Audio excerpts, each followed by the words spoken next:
Пераслед за ўдзел у мірных пратэстах парушае правы беларусаў, лічаць у камітэце па правах чалавека ААН. Такое рашэнне вынеслі адразу па 18 справах, а пра беззаконне рэжыму пачулі на ўвесь свет. Варта змагацца за праўду. Вітаю ў аб'ектыве, Сергей Подсосонны. І сёння ў нас. Дні Беларусі ў Брусэлі завершаныя. Еўразвяз дэкларуе падтрыманне ў імкненні беларусаў да дэмакратыі. Что мы просим от наших замежных партнеров, от Европейского звязу, это последовательностью позиции. Партрэт Кастуся Каліноўскага знікае з падручнікаў. Рэжым перапісвае нацыянальную гісторыю. Ёсць усё ж такі уздзеянне з боку Расіі, паколькі многія падзеі зараз інтэрпрэтуюцца так, каб не зашкодзіць і не пакрыўдзіць Расію. Тиктокеры пад прыцэлам. Міліцыянты ідуць да тых, хто здымае ролікі пра міліцыю. Любые такие помкнения у любым выглядзе абразіць, зачапіць і посмяяцца. І часам гэта вельмі нармальныя, звычайныя рэчы. А на пачатак Дні Беларусі у Брусэлі. Упершыню беларускім справам ды праблемам чыноўнікі Еўразвязу прысвяцілі цэлы працоўны тыдзень. Санкцыйная палітыка, вызвалення палітвязняў, уніфікацыя падыходаў у пытаннях ціску на рэжым Лукашэнкі. Удзельнікі форуму меркавалі, раіліся, вырашалі. Да чаго прыйшлі? Ян Федарович. Дні Беларусі ў Брусэлі завяршыліся канферэнцыяй пад назваю «Роля беларускіх незалежных СМІ ў фармаванні устойлівага і дэмакратычнага грамадства». Белорусские независимые медиа очень важные. Вопрос сегодня в коммуникации с обществом – это не только доступ до информации, это тоже доверие. Доверие настолько важно, насколько важна правда. И в том числе все пропагандисты и все диктаторы, режимы, как Путин, как Лукашенко, они стараются это доверие испортить, стараются что-то сделать, чтобы просто люди никому не доверяли. Палітыкі, праваабаронцы, дзеячы культуры агулам у днях Беларусі ў Брусэлі, што ішлі цягам тыдня і мелі беспрэцэдэнтны маштаб, узялі ўдзел больш за 100 прадстаўнікоў беларускіх дэмакратычных інстытутаў ды ініцыятываў. Что мы просим от наших замежных партнеров, от Европейского звязу, это последовательностью позиции. Последовательности, что тычыцца рэжыму Лукашэнкі, это максимальный ціск, это изоляция, это не признание так званых выборов у Беларусі, але з іншага боку мы прыоритизуем дапамогу беларусам. З боку Еўразвязу ў днях Беларусі ўдзельнічалі старшыня Еўрапейскага парламенту Роберта Мецеля, віцэ-прэзідэнтка Еўракамісіі Кая Калас, еўракамісарка ў пытаннях пашырэння і палітыкі добрасуседства Марта Кос, ды іншыя палітыкі. Дні Беларусі ў Еўразвязі прыйшліся на час вялізных выпрабаванняў. Больш чым праз 4 гады пасля скрадзеных выбараў 2020 года Беларусь зноў набліжаецца да прэзідэнцкіх выбараў. Яны рыхтуюцца ў атмасферы страху, поўнай запалохвання, рэпрэсіяў і цэнзуры. Еўразвяз вылучыць на наступны год 30 мільёнаў еўраў, якія пойдуць на падтрыманне беларускай грамадзянскай супольнасці і медыяў. Гэта толькі адзін з вынікаў дамоўленасцяў каманды Святланы Ціханаўскай з еўрапейскімі ўладамі. Ёсць і іншыя. Ёсць гатоўнасць Еўрапарламенту абяцанне прыняць рэзалюцыю па непрызнанні выбараў. Мы бачым, што не будзе ніякага там адлігі з Лукашэнкам і вяртання да звычайнага бізнесу. Пытанне палітвязняў становіцца супервостра, і ўсе паабяцалі зрабіць это прыярытэтам.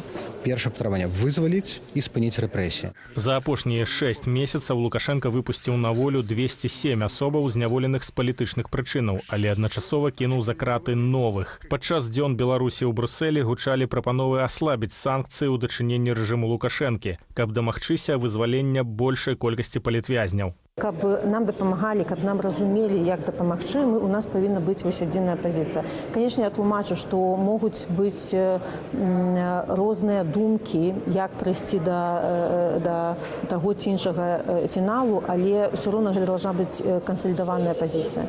Фільм «Пад шэрым небам» – ілюстрацыя той трагедыі, якую сёння праз рэпрэсіі адчувае мноства беларусаў. Вялікая адзнака той факт, што фільм запрасілі сюды на гэтую падзею, таму што ён прамаўляе на ўзроўні эмоцыяў, на ўзроўні саадчування пэўных досведаў беларускіх журналістаў, ды не толькі журналістаў, а не толькі на ўзроўні інфармацыйным. І адкрывацца на розныя каналы ўспрыняцця, мне падаецца, вельмі важным. Героі фільму журналістка Белсату Кацярына Андрэева і ейны муж Ігар Ільяш. Сёння яны, як і найменей 1280 асобаў, у Беларусі прызнаныя палітвязнямі. Ян Федарович, Белсат.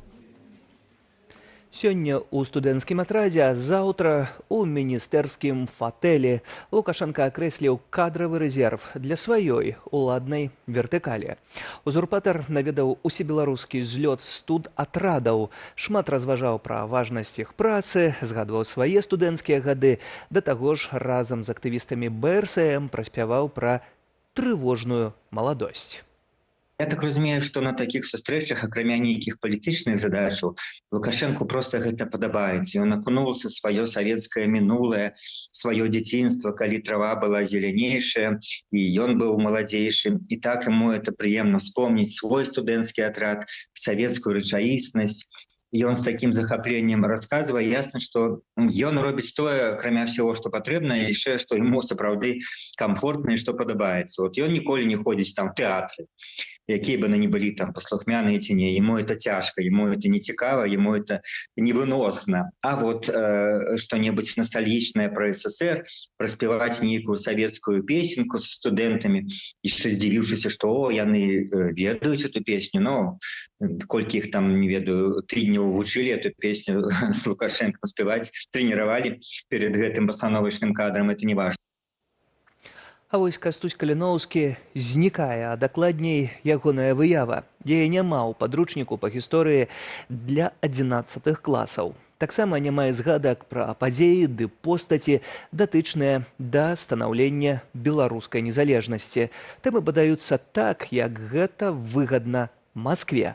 Адпаведнае даследаванне прэзентаваў напярэдадні Беларускі інстытут публічнай гісторыі. Толькі скрэсліванні ў падручніках не здольныя скрэсліць нацыянальную памяць. Аліна Скрабунова. Міністэрства адукацыі мяняе змест падручнікаў гісторыі Беларусі ў залежнасці ад палітычнага парадку дня. Чарговая хваля зменаў пайшла пасля падзеяў 2020 года. Вынікае з даследавання гісторыка Алексея Ластоўскага. Ёсць усё ж такі уздзеянне з боку Расіі, паколькі многія падзеі зараз інтэрпрэтуецца так, каб не зашкодзіць і не пакрыўдзіць Расію, як, напрыклад, зараз у падручніках описываюць гісторыю паўстання 1863-64 гадоў, якое, звычайна, у нацыянальнай гістарыяграфіі называюць паўстаннем Каліноўскага. У падручніку для 11 класаў, што выйшаў пасля 2020 года, няма нават партрэту Кастуся Каліноўскага і не згадваецца мужыцкая праўда. А распад СССР называюць найбуйнейшай геапалітычнай катастрофай стагоддзя, фактычна цытуючы Путіна. Прежде всего следует признать, и об этом я уже говорил, что крушение Советского Союза было крупнейшей геополитической катастрофой века. У вышэйзгаданым падручніку жыццё заходняй Беларусі ў складзе Польшчы падаецца выключна ў чорных фарбах. На тэрыторыі заходняй Беларусі шырока практыкаваўся паліцэйскі тэрор. Звычайнай з'явай былі карныя аперацыі, якія называліся пацыфікацыямі, заспакаення. Пры правядзенні такіх аперацый паліцэйскія спустошвалі дамы сялян, знішчалі іх маёмасць і гэтак далей. Напрыканцы гэтага расповеду змясцілі згадку пра так званы Дзень народнага адзінства. Гэтае свята рэжым увёў у 2021 годзе, калі абвастрыліся стасункі з Польшчай, улады якой асудзілі гвалт у дачыненні беларускіх пратэстоўцаў і далі прытулак шмат каму з іх.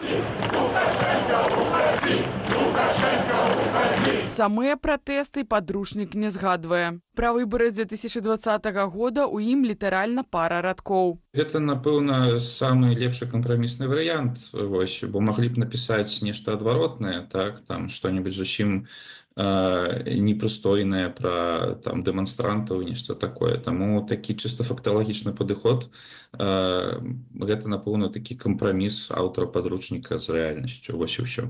Затое выданне «Геноцид беларускага народу» за аўтарствам Генеральнай пракуратуры не толькі згадвае пратэстоўцаў, але і праводзіць паралель паміж імі і калабарантамі часоў Другой сусветнай вайны. Усё гэта работнікі прокуратуры распавядаюць школьникам. Основная цель этого всего – это сохранение исторической памяти, создание барьеров для фальсификации истории и выводов о Великой Отечественной войне. Сапраўдную мэту ідэалагічнага апрацоўвання школьнікаў гісторык Евген Дудкін бачыць у наступным. Показать дрэнны захад и знішчыць пазітыўны вобраз нацыянальных сімвалаў. Бел чырвона-белага сцяга, герба пагоні. Таксама прынізіць ролю мовы беларускай, паказваючы, што яна сталася інструментам у руках калабарантаў. Паводле гісторыка, перапісванне падручнікаў не гарантуе ідэалагізацыі вучняў. Маўляў, вельмі важна, каб у школьнікаў была альтэрнатыва. Наперш усё на людзей уплывае асяродак, вельмі важна.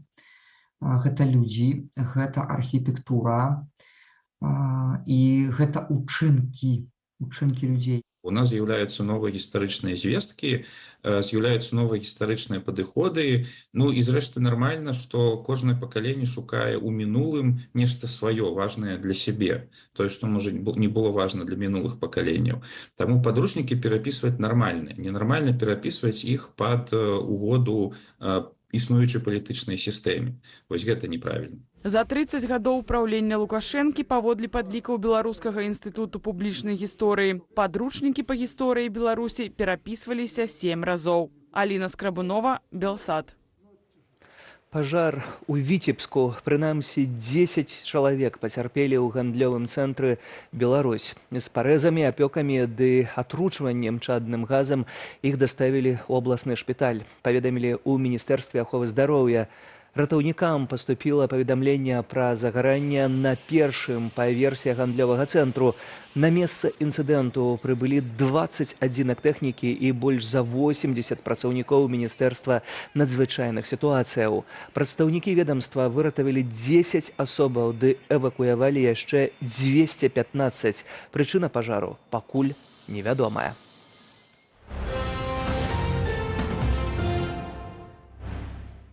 Шукаеце яшчэ больш інфармацыі? Скарыстайцеся нашым тэлеграм-каналам, а на пачатак камерай вашага смартфона. Наведзіце яе на QR-код на экранах і трапіце ў свет навінаў, падзеяў, аналітыкі. Чытайце і падпісвайцеся, зазірайце на нашу старонку ў інтэрнэце belsat.eu. Аднак толькі тады, калі гэта бяспечна для вас. Крочым далей, аб'яднаная Еўропа абвяшчае вайну з нелегальнай міграцыяй. У планах крымінальная адказнасць за дапамогу ў нелегальным уездзе грамадзян трэціх краінаў на тэрыторыю любога з чальцоў еўразвязу. Праект закону ўжо гатовы і хутка трапіць на разгляд Еўрапарламенту. Нормы пакарання за злачынствы, звязаныя з нелегальнай міграцыяй, стануць адзінымі. Пра іншыя падзеі свету ў нашым аглядзе. Расія ўчыніла чарговую масаваную атаку на ўкраіну мінулую ноччу і раніцай. Паводле інфармацыі ўкраінскіх уладаў, агулам расейцы запусцілі 91 ракету, у тым ліку адну паўночнакарэйскую і каля 200 дронаў. Бальшыню з іх збілі сродкі супрацьпаветранай абароны і самалёты F-16.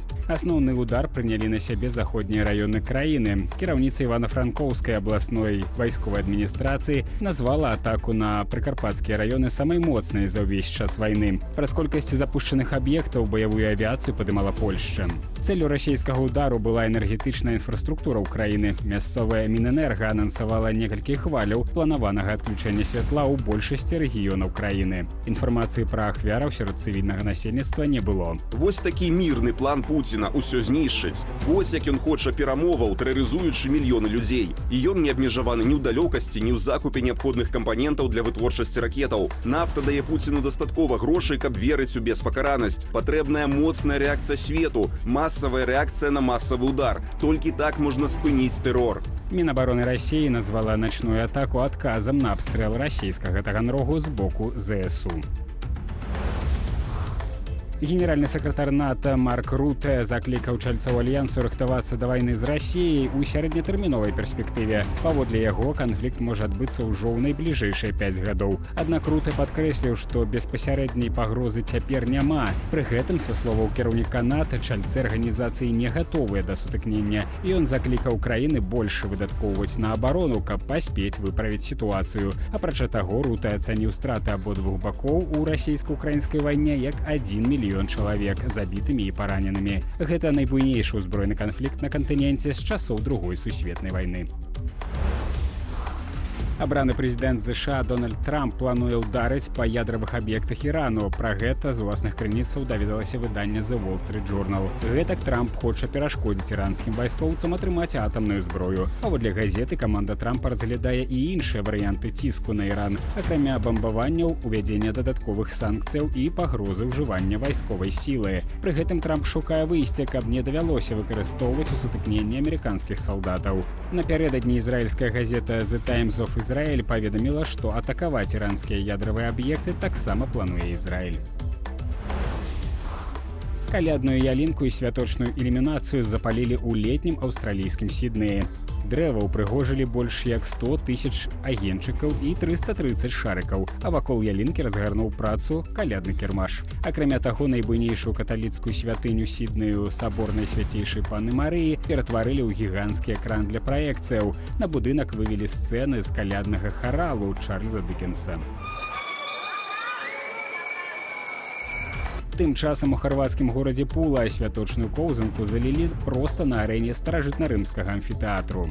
Стварэнне адвенту на арэне даволі складаная задача. Гэта сталася магчымым дзякуючы кансерватарам і археалагічнаму музею. Мы старанна працавалі над гэтым апошнія 2 гады. Амфітэатр у Пуле адзін з найлепш захаваных падобных аб'ектаў з часоў Рымскай імперыі. На пачатку нашай эры тут праводзіліся гладыятарскія баі. Антон Бяздольны, Белсат.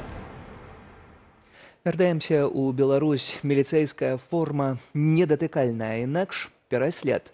Танец у форме карнікаў абышоўся уласна з затрыманнем і штрафам для 20гадовай жыхаркі Смаргоні. І гэта ўжо 3-е за тыдзень затрымання за відэа ў TikTok. Усе ролікі былі звязаныя з міліцыяй. Чаму выпадкі паўтараюцца і навошта лукашэнкаўскія сілавікі іх апублічваюць у наступным сюжэце. Добрый день. Вы сняли видеоролик, порочащий честь и достоинство сотрудников органов внутренних дел и выложили его в TikTok.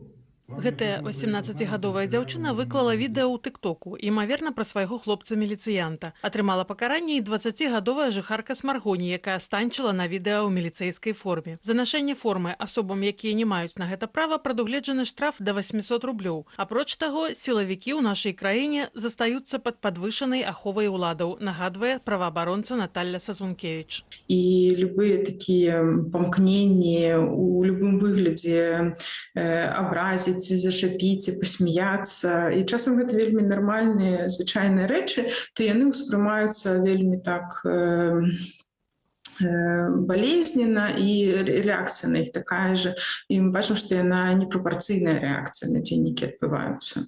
Інфармацыя пра затрыманне тыктокераў з'яўляецца ў соцсетках, набліжаных да сілавікоў, усё часцей. Караюцца нават проста здымкі міліцыянта з каментаром. А вот такого вы чик-шрика видали? Прячется. Не кажучы ўжо пра ролікі з нагоды ўласнага сыходу з міліцыі ці накладанні іншай гукавой дарожкі на відэа размовы з даішнікам. Навошта ж сілавікі самі робяць такія справы гучнымі? Такі прэвентыўны эфект і ахалоджваючы, каб іншыя людзі паглядзелі і такога не рабілі ці падобнага. А таксама гэта дазваляе рабіць у дзяржаўных медыа, у інфапрасторы такое адчуванне, што міліцыя за ўсімі сочыць, усіх знойдзе, усіх, хто не згодны тым ці іншым чынам, ці мае там намер карыстацца сваімі правамі Беларусі, усіх знойдуць, усё пад кантролем. Пры гэтым, хоць у дзяржаўных органах вядуць маніторынг інтэрнэту, спецыяльнага абавязку кантраляваць соцсеткі ў сілавікоў няма, падкрэслівае прадстаўнік Белпол Уладзімир Жыгар. В нормальной стране вообще на это никто не будет обращать внимание. Это смешно, это иронично, это нормально, и сами милиционеры там, или полицейские, если говорить о нормальном цивилизованном мире, просто вы посмеялись с этого. Сітуацыі, калі сілавікі ўзгадвалі пра гонар мундзіра і спрабавалі абараняцца ад нібыта знявагаў, здараліся і раней. Да прыкладу, у 2017-2018 годах адбылося некалькі адміністратыўных і крымінальных працэсаў пасля ўсталявання ля Міністэрства ўнутраных справаў скульптуры гарадавога. Проходя мимо него в прыжке, нанес один удар Минскому городовому, после чего задержали данного правонарушителя. Падлетка тады змусілі прасіць прабачэння ля скульптуры гарадавога, якую ён ударыў. Пакараннямі заканчваліся і пятля ці шалік на шыі гарадавога, і вясёлкавыя кветкі ля ягоных ног. Але тыя выпадкі нельга параўноўваць з сённяшнімі, мяркуе Владимир Жигар. Это были только такие политические или имиджевые вопросы исключительно одного человека, да, то есть тогдашнего министра внутренних дел.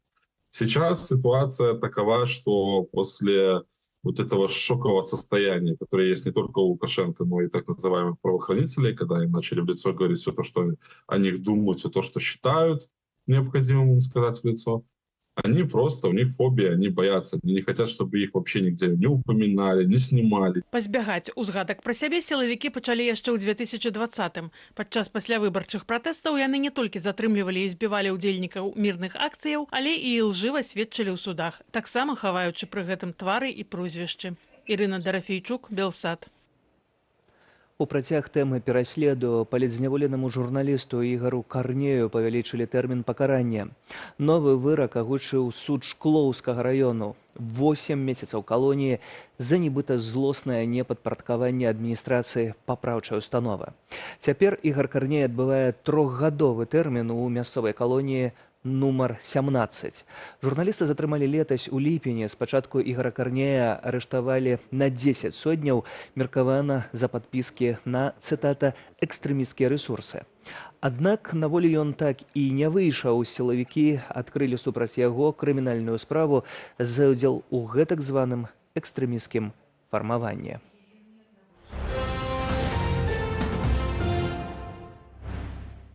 Пра беларускія поспехі ў біятлоне. Дачка вядомага беларускага лыжніка Сергея Далідовіча Дар'я змагла дэбютаваць на юніёрскім узроўні дысцыпліны.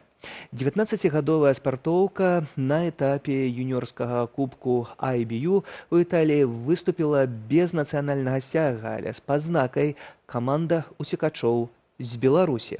Агулам беларускім біятланістам забаронена выступаць на міжнароднай арэне з 2020 года праз падтрыманне рэжымам вайны ва ўкраіне таксама. А цяпер будзем спяваць. Рушыў сезон карчомных песен па-беларуску.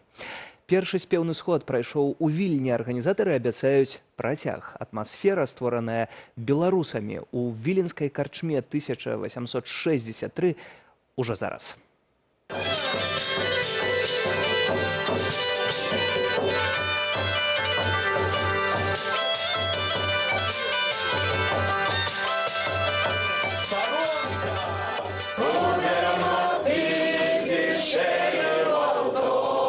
Хацелася это зрабіць на сталай аснове, каб раз на месяц у Вільні адбываліся спеўныя сходы. Тое ж самае, каб адбывалася в іншых гарадах. Розныя тэмы. Ёсць цэлыя распрацаваныя тэмы спеўных сходаў. Гэта песні агінскага рамансы і песні 20-го стагоддзя, і калядныя, і розныя купальскія. Тут багата песень.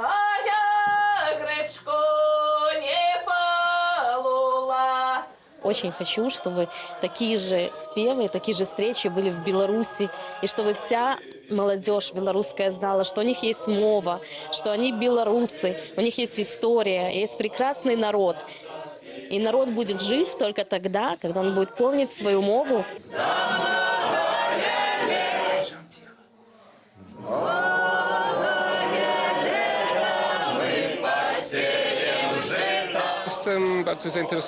Мяне вельмі цікавяць славянскія традыцыі, асабліва ў Беларусі іх шмат захавалася, і людзі памятаюць пра іх дагэтуль, таму і прыходжу да вас.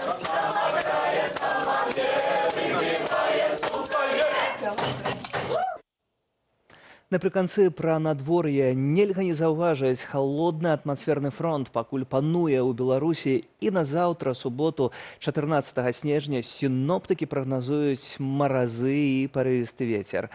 А вось снегапад і завіруху можна было назіраць у многіх рэгіёнах краіны мінулай ноччу і зранку. Разгул стыхіі трапіў і ў аб'ектыве некаторых карыстальнікаў сеціва. Без каментара.